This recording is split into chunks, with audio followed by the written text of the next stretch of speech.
Huh?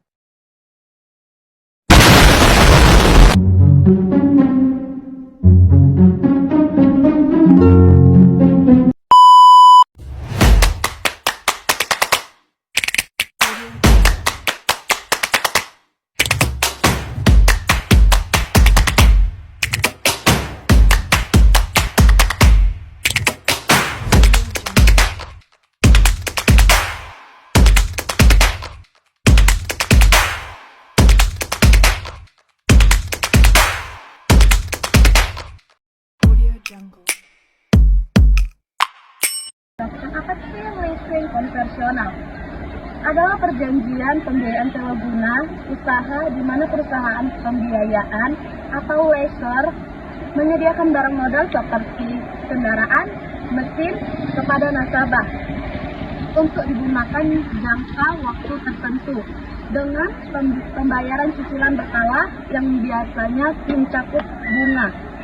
Dan nasabah memiliki opsi untuk membeli barang di akhir kontrak atau hanya menyewa atau bisa disebut operating leasing. Sistem ini berlandaskan prinsip pembiayaan dan kepemilikan aktifat. Adapun pihak-pihak yang terkait, yang pertama, lessor. Lessor itu perusahaan leasing yang menyediakan barang modal. Yang kedua, leasing, perusahaan atau individu yang menyewa barang modal. Yang ketiga, supplier, yaitu penjual barang modal. Yang keempat, bank atau kreditor, yaitu penyedia dana bagi lessor. Selanjutnya, jenis-jenis leasing. Yang pertama, finance lease atau sewa guna usaha dengan hak opsi. Itu ada dua, lease membayar angsuran yang mencakup harga barang ditambah keuntungan lessor. Yang kedua, resiko dan manfaat penggunaan barang sebagian besar ditanggung oleh lease. Nah, contoh yang pertama itu ada perusahaan menyewa mesin produksi selama 5 tahun dan di alat akhir kontrak bisa membeli mesin tersebut. Selanjutnya, operating lease atau sewa guna usaha tanpa hak opsi. Yang pertama ada pembayaran sewa tidak menutupi seluruh harga barang. Yang kedua, tidak ada hak opsi membeli di akhir masa sewa. Contohnya, sewa mobil operasional perusahaan selama 1-2 tahun tanpa opsi kepemilikan. Yang ketiga, sell and lease back. Yang pertama ada perusahaan menjual asetnya ke lessor lalu menyewanya kembali. Sekian, terima kasih. Prosedur dalam leasing konvensional melibatkan beberapa tahapan utama, mulai dari pengajuan permohonan hingga berakhirnya masa kontrak, di mana kepemilikan barang tetap berada di tangan pihak lessor atau perusahaan leasing selama periode sewa. Yang pertama, tahap pra-leasing atau pengajuan. Identifikasi kebutuhan pihak lease atau pihak yang membutuhkan barang modal, mengidentifikasi barang yang diperlukan, misalnya kendaraan, mesin, industri, dan menghubungi calon supplier atau penjual. Yang kedua, tahap periode leasing atau pelaksanaan kontrak.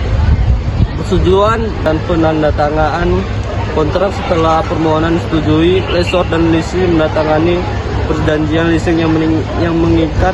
Perjanjian ini mencukup detail barang atau modal, jangka waktu sewa, jumlah pembayaran berkala atau angsuran, opsi kepemilikan di akhir kontrak jika ada serta hak dan kewajiban masing-masing pihak. Yang ketiga, tahap pasca leasing atau akhir kontrak.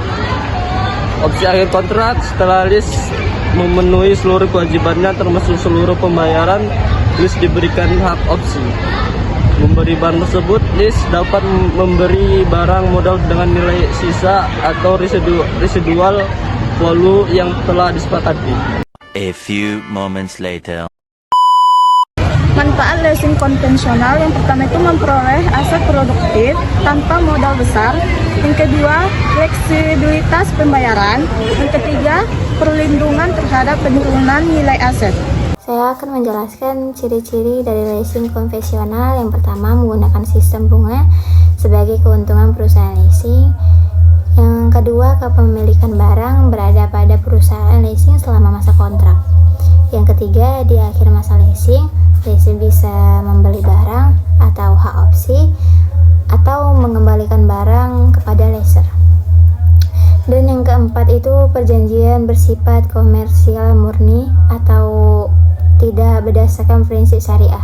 Yang kelima, umumnya digunakan untuk kendaraan mesin dan juga produksi dan alat usaha. Assalamualaikum warahmatullahi wabarakatuh. Nama saya Nadia Dea Fibrina dan PM saya 23010095. Nah, di sini saya akan menjelaskan kelebihan leasing konvensional dan juga kekurangannya. Yang pertama, kelebihannya itu yang pertama tidak perlu modal besar di awal. Nah, yang kedua itu proses relatif lebih cepat.